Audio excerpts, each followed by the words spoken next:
la tristesse arrive, je sais tu es là, toujours près de moi. Bon mercredi et bienvenue à votre émission de Victoire de l'amour. J'espère que vous allez bien, qu'on se prépare à vivre une belle journée. Aujourd'hui, on rejoint quelqu'un qu'on apprécie beaucoup, notre amie Geneviève, et le commentaire d'Évangile avec Victor.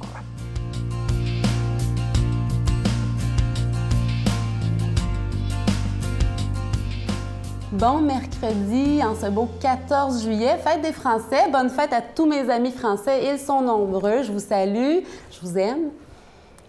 Aujourd'hui, on se parle de faire mémoire parce que c'est important. La grâce de Dieu, elle est éternelle, de toujours à toujours. Quand il nous a donné un cadeau, le Seigneur, c'est effectif tout le temps pourvu qu'on le ravive en nous. Et le Seigneur a dit, je n'ai pas cherché où, je ne sais pas, mais garde-toi d'oublier Israël, comme si c'était grave. Fais attention, oublie pas le salut de Dieu. Oublie pas la victoire de Dieu dans ta vie, toutes les grâces reçues. Donc aujourd'hui, pourquoi pas en profiter pour aller se remémorer des... Si on est allé à un mariage puis qu'on a donc vécu quelque chose de beau, si on est allé à une Eucharistie, une belle homélie qu'on a entendue, quelque chose de faire, une réconciliation qu'on a vécu avec quelqu'un, vous connaissez les grâces dont le Seigneur a abondé sur vous. Rappelons-nous aujourd'hui, ravivons le feu de l'amour de Dieu en nous. Il nous a déjà donné son amour. Pourquoi pas aujourd'hui juste souffler sur les braises de nos cœurs en faisant mémoire des dons reçus. Essayons aujourd'hui d'aller plus loin. Et c'est un matin, j'avais eu cette parole-là dans le cœur. Et je me disais, il faut que je parle mercredi prochain aux gens de ça. Bénis le Seigneur, ô mon âme, que tout mon cœur bénisse son nom. Bénis le Seigneur, ô mon âme, et n'oublie aucun de ses bienfaits. Là, je me suis dit, bien, n'oublie aucun de ses bienfaits. Et il en donne. Le Seigneur est tellement généreux. N'oublions aucun de ses bienfaits. Wow! Parce que ça rend présent. Hein, on le sait, nommer quelque chose ou se rappeler, ça le rend présent aujourd'hui et pour l'éternité. Faisons mémoire. Se rappeler du doigt de Dieu, se rappeler de son action, c'est encourager le Seigneur à aller plus loin encore, à faire encore du neuf dans nos vies, à créer en nous cette vie nouvelle, cet homme nouveau, déjà ressuscité avec le Christ, bien que ce soit en espérance. Se rappeler, c'est vraiment faire un pas de plus dans cette même belle direction de la grâce de Dieu. Et Jésus l'a dit, quand l'Esprit Saint, lui l'Esprit de vérité, vous sera envoyé, il vous fera ressouvenir de tout ce que je vous ai dit, mais de tout ce que je vous ai donné, de tout ce que j'ai été pour vous dans chacune de vos vies, dans votre quotidien et dans les moments forts de vos vies. Donc aujourd'hui, pourquoi pas, prions l'Esprit Saint. Seigneur Jésus, tu as dit que tu nous enverrais ton Esprit Saint et qu'il nous ferait ressouvenir. Bien, viens, Esprit Saint, aide-nous à nous rappeler de la tendresse, de la bonté de Dieu, de ses miracles, de ses victoires dans nos vies pour pouvoir aller plus loin dans cette même belle direction de l'amour. Parce que c'est là qu'est notre bonheur de toute façon. Donc, je vous souhaite une journée remplie de ces souvenirs qui nous amènent plus loin dans l'Esprit Saint. Bonne journée. Notre Père qui es aux cieux, que ton nom soit sanctifié, que ton règne vienne, que ta volonté soit faite sur la terre comme au ciel. Donne-nous aujourd'hui notre pain de ce jour. Pardonne-nous nos offenses comme nous pardonnons à ceux qui nous ont offensés. Ne nous laisse pas entrer en tentation, mais délivre-nous du mal, car c'est à toi qu'appartient le règne, la puissance et la gloire pour les siècles des siècles. Amen. Mon Père, je m'abandonne à toi. Fais de moi ce qu'il te plaira. Quoi que tu fasses de moi, je te remercie. Je suis prête à tout, j'accepte tout, pourvu que ta volonté se fasse en moi, en toutes les créatures. Je ne désire rien d'autre, mon Dieu. Je remets mon âme entre tes mains. Je te la donne, mon Dieu, avec tout l'amour de mon cœur, parce que je t'aime. et que ce m'est un besoin d'amour de me donner, de me remettre entre tes mains, sans mesure, avec une infinie confiance, car tu es mon Père.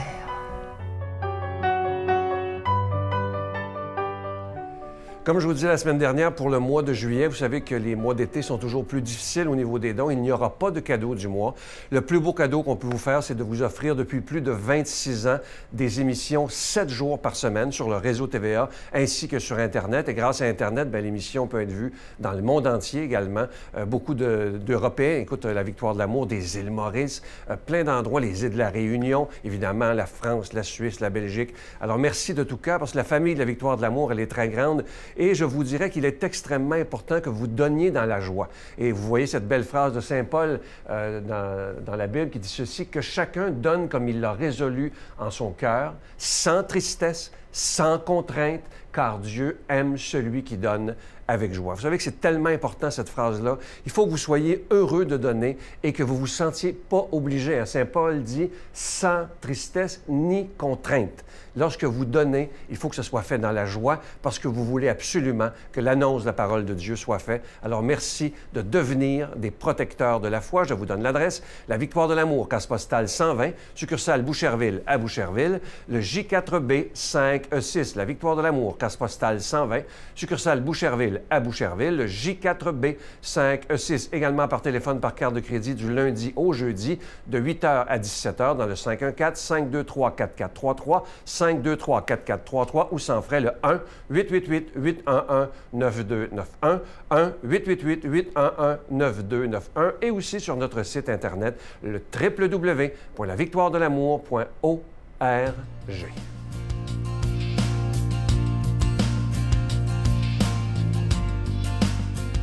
Mon Dieu, donnez-moi la sérénité d'accepter les choses que je ne peux changer, le courage de changer les choses que je peux et la sagesse d'en connaître la différence.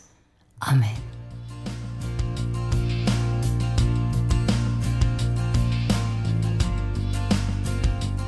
Aujourd'hui, l'Église nous propose de méditer un passage de l'Évangile selon saint Matthieu. En ce temps-là, Jésus prit la parole et dit « Père, Seigneur du ciel et de la terre, je proclame ta louange. Ce que tu as caché aux sages et aux savants, tu l'as révélé aux tout-petits. Oui, Père, tu l'as voulu ainsi dans ta bienveillance. Tout m'a été remis par mon Père, et personne ne connaît le Fils, sinon le Père. Personne ne connaît le Père, sinon le Fils, et celui à qui le Fils veut le révéler. » Jésus loue le Père. Jésus, qui est Dieu, loue et prie spontanément Dieu. Dieu loue Dieu. Ça ne veut pas dire que Dieu se loue lui-même, mais ça veut dire que Dieu est un en plusieurs personnes, le Père, le Fils et la relation d'amour entre les deux, le Saint-Esprit. Là, on voit Jésus qui loue Dieu, qui s'émerveille devant la beauté de Dieu, dans la prière. Saint Paul nous invite à ça dans la lettre aux Thessaloniciens. Il dit « Soyez toujours joyeux et priez sans cesse. En toutes choses, rendez grâce à Dieu. » Là, Jésus, il applique ça en premier. Il montre l'exemple. Il est Dieu et il est pleinement homme. Et pleinement homme, il s'émerveille de Dieu.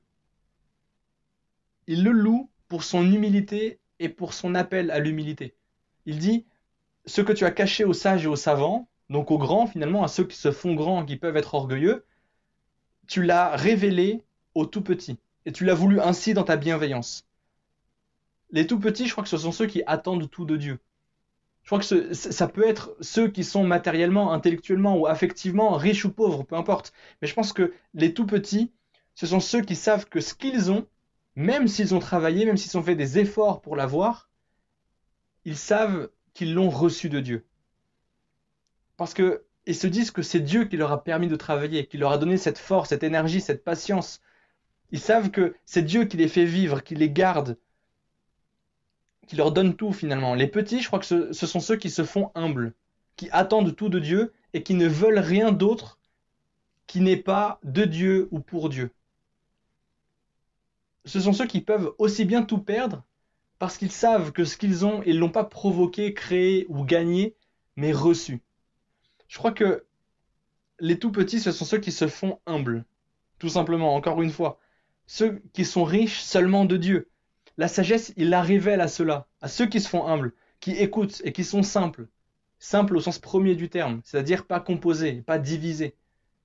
Et nous, est-ce qu'on se divise? Est-ce qu'on est divisé? Là, intérieurement, on a parfois Dieu, mais on a souvent autre chose en tête.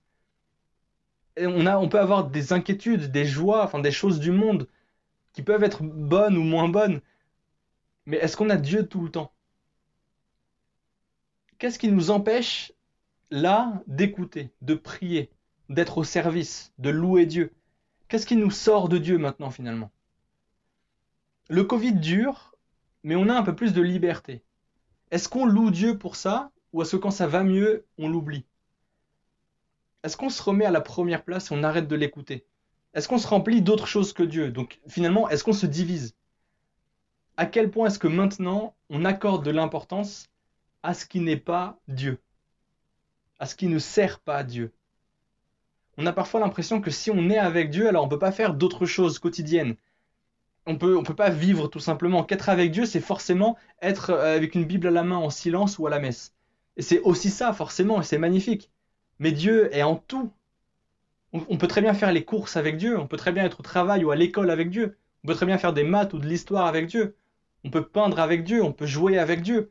Tout ce qu'on a et tout ce qu'on est, on peut le mettre au service des autres, donc au service de Dieu. Donc finalement, tout ce qu'on fait, on peut le faire avec Dieu, on peut louer Dieu, on peut prier en tout temps. Dieu, il s'est fait tout proche de nous, il s'est fait être humain pour être au plus proche. Et puis il nous envoie son esprit là toujours. Donc finalement, nous, on peut vivre de Dieu, quoi. Enfin, vraiment le vivre de Dieu. Dieu, il s'est fait être humain en Jésus, et Jésus révèle le Père. Parce qu'il est sa représentation exacte. En être humain, quoi. Il nous le révèle en montrant un exemple d'amour, de prière, de louange, de service, d'humilité, de sainteté, en fait. Il nous sauve aussi dans le sens où nous, maintenant, ou plutôt avant et un peu tous les jours, seuls et un peu perdus, eh ben, on connaît Dieu et on peut être proche de Dieu. On a accès à cette sagesse si on suit Jésus. Et on devient plus grand que n'importe qui à mesure qu'on grandit dans l'humilité. Et finalement, c'est en grandissant dans l'humilité qu'on est de plus en plus proche de Dieu. Je crois que c'est à la mesure de notre humilité qu'on voit l'action de Dieu dans notre vie. Alors demandons la grâce encore de cette humilité, de la volonté de suivre Jésus, dans tout, de le reconnaître, de vivre pour Dieu, de reconnaître Dieu quand Jésus nous le révèle. Au nom du Père, du Fils et du Saint-Esprit. Amen. Je vous salue Marie, pleine de grâce. Le Seigneur est avec vous. Vous êtes bénie entre toutes les femmes, et Jésus, le fruit de vos entrailles, est béni.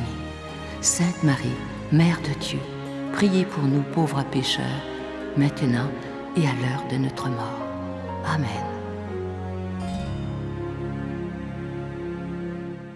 Avant de vous quitter, aujourd'hui, c'est le 14 juillet, c'est la fête des Français. Je veux prendre le temps de saluer tous les Français, évidemment, qui nous écoutent au Québec, mais les Français de France, vous êtes nombreux à nous écouter par Internet, alors je vous salue.